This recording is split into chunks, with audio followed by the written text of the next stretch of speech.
बैगण को काटिया सारी फाड़ा करदबा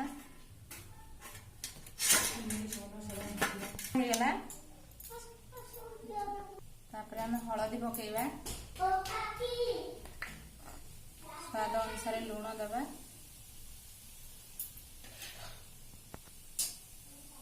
तापर लंका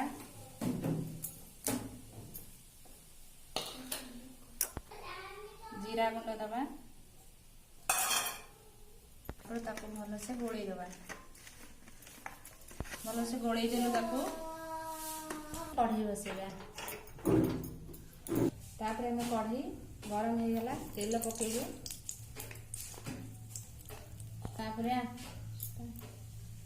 आम से बैगण को भल से भाजी देबे गोलई देले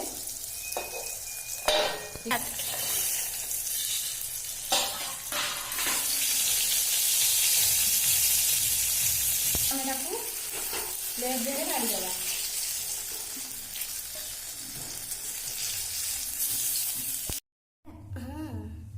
तेल पकेलु आम सुखिला लंका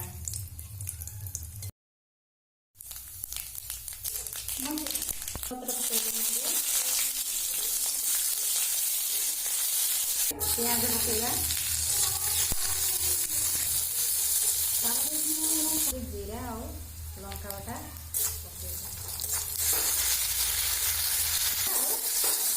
प्याज बटा पकेले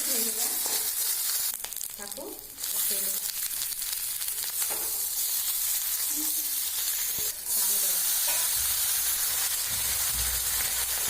रखिदेलु से आम टे चीनी पकेगा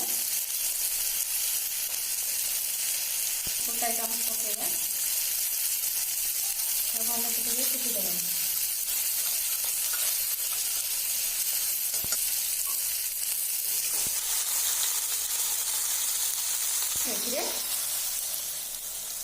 पकेगा होगला आमर दही बैगण दही बैगण ढाई देते कौन अधिका काटी होता मैंने पतला देखा पानी जार पानी दरकार से पानी टे मिसेब ना जार बहलिया दरकार सेमती ही रहा।